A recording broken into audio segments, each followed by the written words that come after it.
welcome in. It is episode 15 of Reimer on the Road. Ann and Scott, once again, thank you for going along with us. We look forward to sharing our adventures in Cuyahoga Valley. That's been a mouthful to say. Yes. Cuyahoga Valley National Park in this episode. Stay tuned. We'll give our thoughts on is this a park worth going to? If you're in this area, we're going to let you know and share our adventure that we had with you. But before we do that, we always announce where we're going because we love getting your feedback before we get to the next place on what we should be doing. So, Ann, where are we headed to? We are heading to Mackinaw Island, Michigan. Mackinaw Island, Michigan, in the Upper Peninsula of Michigan, which we've never been, but everybody who talks about it glows about it. Yeah. So we're looking forward to seeing what that's all about. We'll have a boondock on the way up there because from where we are now, which is in Indiana Dunes National Park in Michigan City, Indiana, it's just a little too far to get up there in one day. So we'll break the trip up in there. But we're looking forward to Mackinaw Island. So drop your comments, email at reimerontheroad@gmail. You can also go to Instagram, right? Reimer on the Road at Instagram. Yep, and you can get the inside sneak previews of what we're doing before the videos come out. But give us the feedback on what we should be doing up in the Upper Peninsula of Michigan and Mackinaw Island. But for now, is Cuyahoga Valley National Park worth the trip? Stay tuned.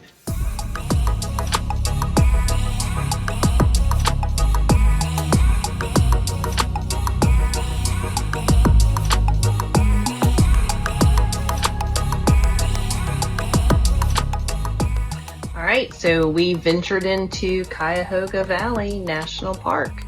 Our third national park for this trip so far. And it was, I've heard kind of mixed reviews of it, and it reminded me actually a lot of the South Carolina, North Carolina, Tennessee mountains. I mean, once you were kind of in it. But it was a fun trip. So today we went to the visitor center just to get the map, get our bearings, and then we hit one of the most popular hikes, the Brandywine Falls hike. And wow, I mean, it was great. And you could actually get to it really quickly on a boardwalk if you wanted to, and you could have turned around and been done. We went ahead and did a full loop. Good moderate hike. It had a little bit of elevation in it, but not too bad. So there were a lot of kids and families on it. So I think it's one that you can handle. And of course, Cuyahoga Valley is dog friendly throughout. So Leo was able to go with us, and so that's always a plus where he was able to go with us.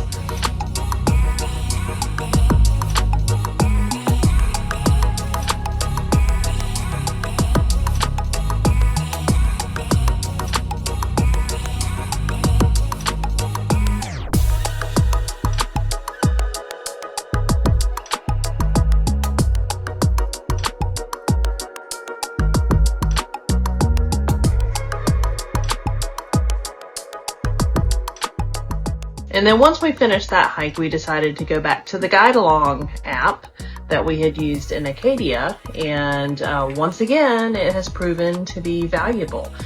We maybe drove half of it, and it told us some spots to step out on. And so we ended up doing a couple more little hikes for a few more falls. Can't remember which ones they were, but they were definitely worthwhile. So we've kind of done the northern part of the Guide Along for Cuyahoga Valley, and we'll finish off with the southern portion later during our stay. The ride along, I like the ride along. Yeah. First of all, you learn a little history about it, which that's a bonus. But to your point, I'm sure if we would have just done a bunch of history, I think a bunch of research, you said you'd actually pinpointed a few of these things. I had. But you don't, it's good to hear it before you go do it. And he actually kind of tells you a little bit about how long it will be. But you could not do quite as much research on some of the smaller parks. Right. And just use the ride along, and it takes away the stress of having to do a whole lot of research. Absolutely. Yeah. Yeah, no, it gives you all the history of it, how the park was founded, and then just small little tidbits along the ride. So, and of course, Cuyahoga is not as extreme as Acadia, or more extreme actually than Acadia. You're going in and out of the park. You're in private lands, neighborhoods, and then all of a sudden you're back in the park, because this one's only 50 years old. So they just kind of had to grab what they could, and of course there was already a lot of land taken. So you're kind of going in and out, but still, great drive, beautiful day. Look forward to finishing it off for the southern half of the Guide-along. Yep, we'll do that tomorrow, I believe, is the plan, and we'll have a video of that, I'm sure, as well. I also want to mention, you mentioned it's only 50 years old, but I think one of the cool stories about this park, which I didn't know, because we had never even heard of Cuyahoga Valley National Park, is that this river had become extremely polluted from very toxic to the point, with Cleveland above it and Akron below it, a lot of industries along the river, and they were just dumping their oil and waste and everything in there. Caught fire, literally, the water caught fire. And so they just made a decision that they were going to clean it up. And it turned into this so it could get cleaned up. So that's a pretty cool story. I think. It is. They talked about like the Clean Water Act, the National Clean Water Act, that kind of helped with the process and helped spearhead that they were able to get that done. I always like seeing that. So that makes up for, going in and out of the park a lot, because you're all of a sudden you're in a little town with houses instead of being in a national park, kind of like Acadia. But in this case, I can give them a pass on that, because otherwise this would have been just a wasteland if that was not cleaned up. So. Well, and we even kind of joked a couple times. As we were doing the Brandywine Falls hike, you could hear the interstate, and it was the Ohio Turnpike that was just like right there. So you were hearing, so you didn't really feel like you were in some big national park, but because obviously the Turnpike was probably there before the national park was, so it's understandable, but it was still beautiful. You were still in the woods, beautiful falls, and we saw several beautiful falls today.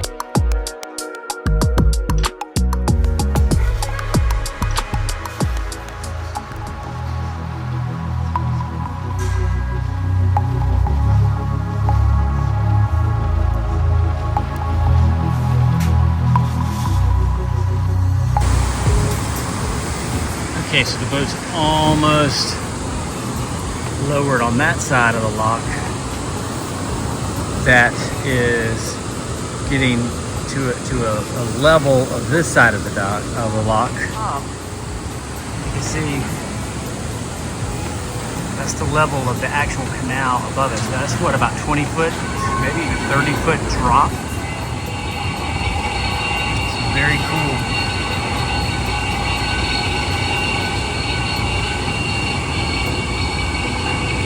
Now they were on that upper level up there on the canal. Now they're down 30 feet or whatever it may be, and they're now on the level of the next level of the locking system. And I don't know if there's any more locks between here and Lake Ontario. They may have a straight shot now. I do not know.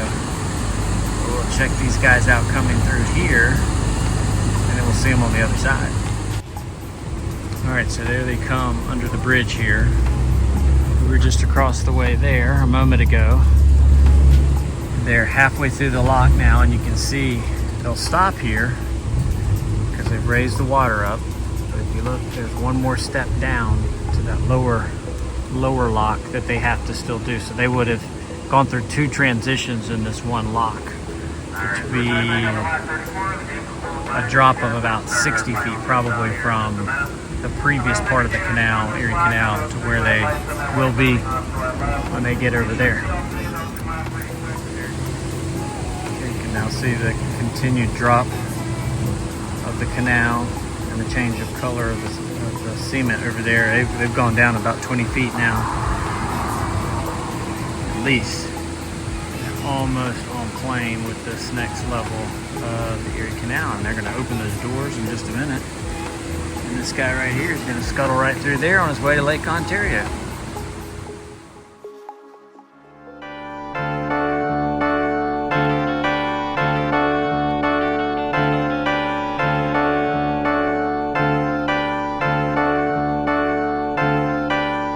took a trip into Cleveland, because the weather is beautiful today, but it was raining yesterday.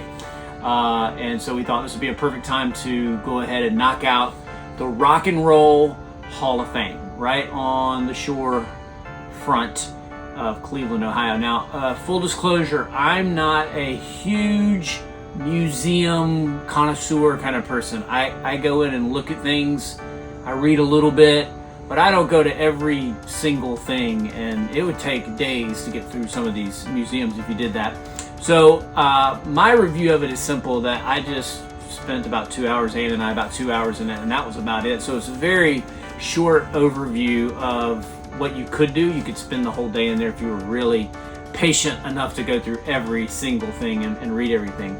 I thought it was good for a museum. It was what I thought it was going to be. It had a lot of great memorabilia, told a lot of neat stories. It talked about the different influences of rock and roll in the cities and during the different decades. It's definitely a must-do if you're in the Cleveland area. I don't know that there's any museum that I've been to that would be a destination. Like, I would drive 8 hours and stay in a hotel room overnight just to go to any kind of Hall of Fame or museum or anything like that. So I wouldn't give it that kind of review. But if you're anywhere near Cleveland, it's a great day trip. Parking was easy.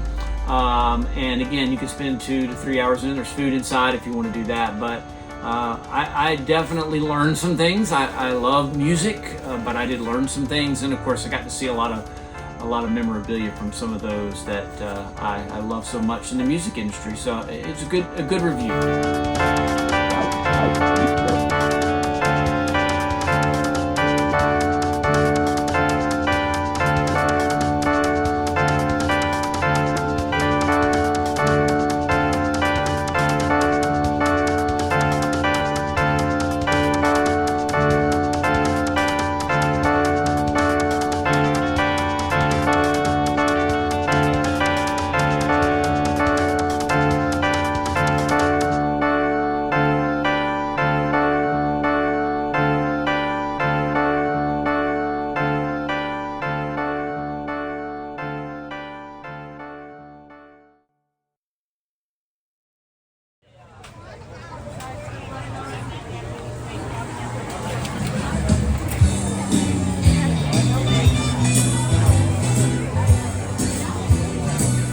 All right, we're gonna have some fun, everybody.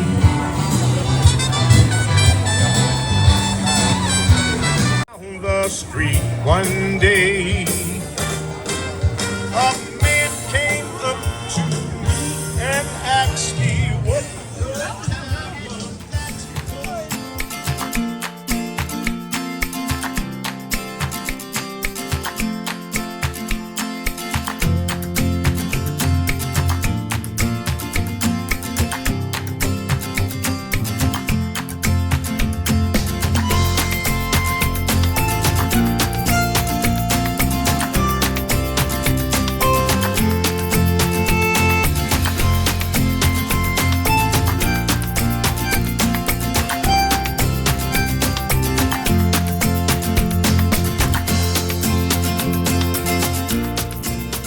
Okay, final day in Cuyahoga Valley National Park, and you tricked the system. You tricked the system to get us a good hike in. Yeah, yesterday, Cuyahoga Valley National Park was pretty busy. And so we wanted to go back and do the Ledges hike, which is one of the more popular ones here. And I saw that there was a trail right next to it that also had a really nice big parking lot. And so we diverted to that one, and we did part of that hike and then did part of the Ledges hike, which I think we hit the highlights of the Ledges hike with the overlook and the rock formations. And the two hikes we did, so it was Piney Grove, and we parked in the Piney Grove parking area. Which was plenty of parking in there. Big parking lot. And it was maybe 300 yards to get to the Ledges Trail, but we ended up doing the Piney Grove Trail first.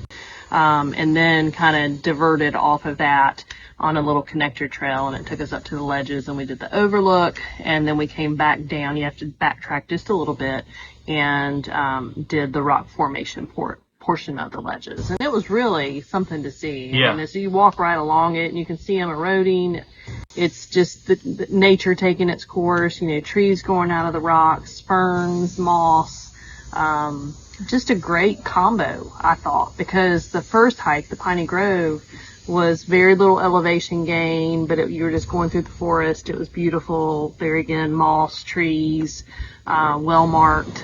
Not wheelchair accessible, I wouldn't suspect, but it was a lot easier to walk. And then once you transitioned over to the ledges, then it started getting rocky, a lot of tree roots and such, but still beautiful. Beautiful. Yeah. It was a fun day. Yeah, the ledges were really cool to see. I mean, that's really neat. The rock formations. It is a little more difficult of a hike with the elevation changes in the rocks and the roots and stuff. But again, it's still not terrible. I wouldn't consider it hard by any means. I think they listed as maybe a moderate. And I think there's been some moderates I've done that I'm like, that should have been hard. This one was truly moderate. It was fine. A lot of families, a lot of kids, other dogs. So, perfect hike. Yep. And it took us, an hour and a half-ish? Yep. To do maybe 3.5 miles? Yep. So, good day. All right. Well, hopefully we'll wore Leo out a little bit. We're going to go get some dinner this evening and spend our final day here in this area before moving on. So, looking forward to that.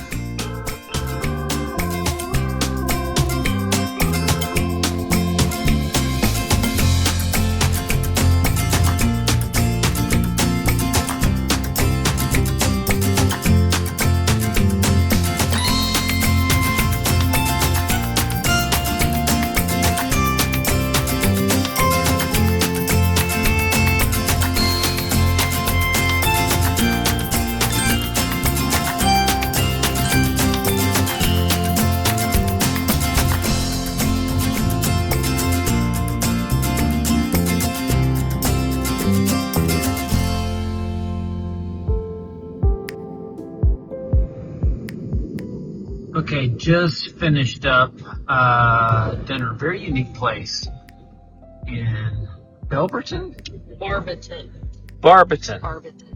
And what's the name of the place? Belgrade Gardens. Okay, so this came as a recommendation, right? Right, it did, from our friend Susan DeBose, who actually grew up here. Okay.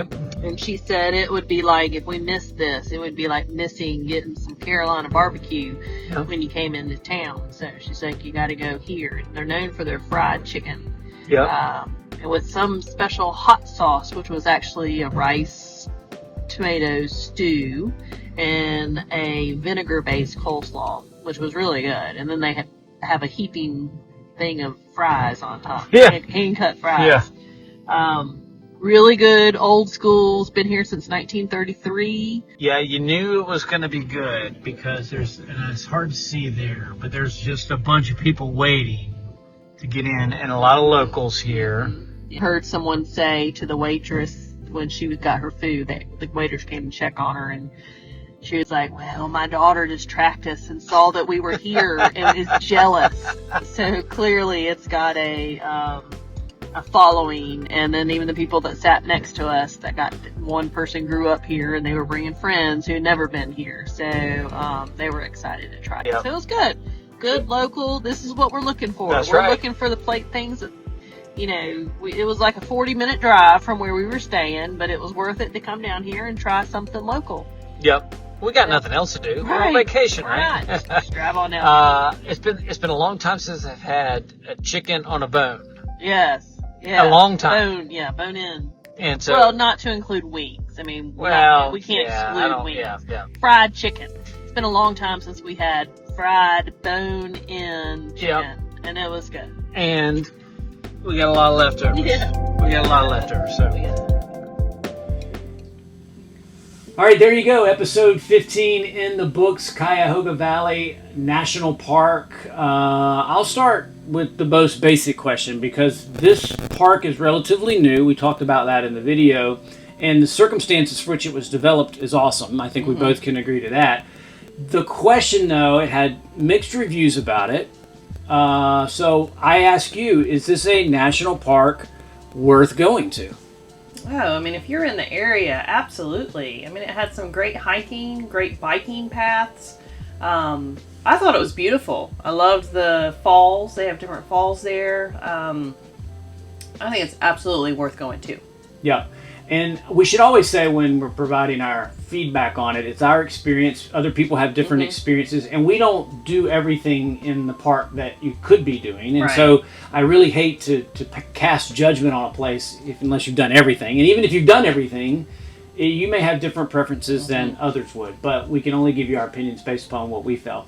My take on it is this. I enjoyed all the things that we did while in there. I especially enjoyed the ledges. Hold on that for just a second because I want to put a pin in that one.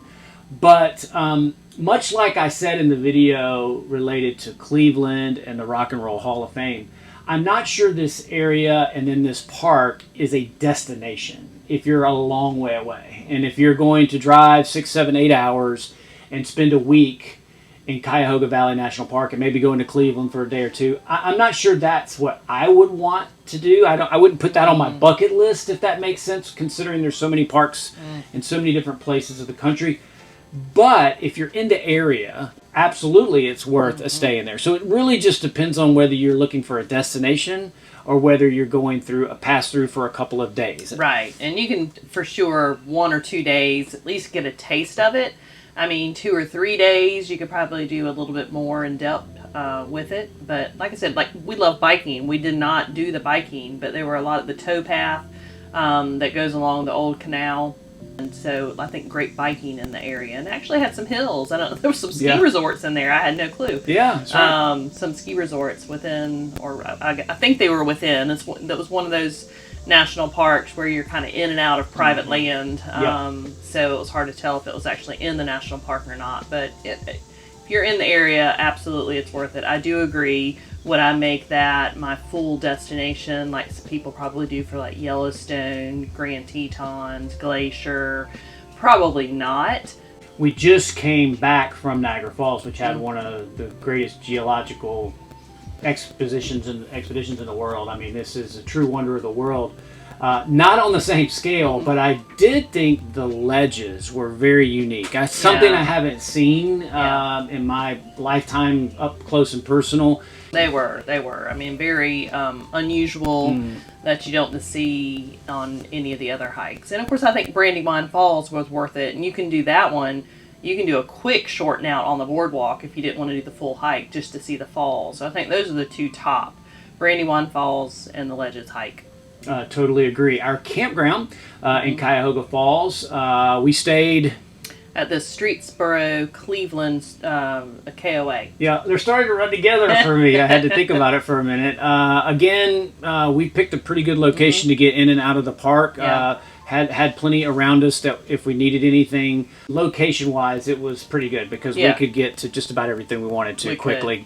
And there, like you said, there was a lot around. So if you needed groceries, Lowe's, Home Depot, all that kind of stuff was right around there. Yeah, and the roads are easily accessible in Ohio, but they're toll roads in Ohio. So the turnpike's going to cost you a little bit of money when you come in and out of it. So we were able, while we were there, to avoid the turnpike for the most. Well, we did. We avoided it totally. We were able to get around without going until on we it. left. Yeah, but and then we used it. Yeah, and then it cost us a few dollars, which you're going to hear about in episode 16 from Indiana Dunes National Park, which is where we are now. So stay tuned for that coming up in about a week. So there you go. It's Reimer on the Road on Instagram. Follow us along on that. And of course here on YouTube, like and subscribe if you're having fun following along on this year-round journey across this great nation. We're having a blast, learning a lot, and hope that we share some things that you might can use for your travels down the road. For now, though, that's all for episode 15. It's Reimer on the Road. Ann and Scott, do it today.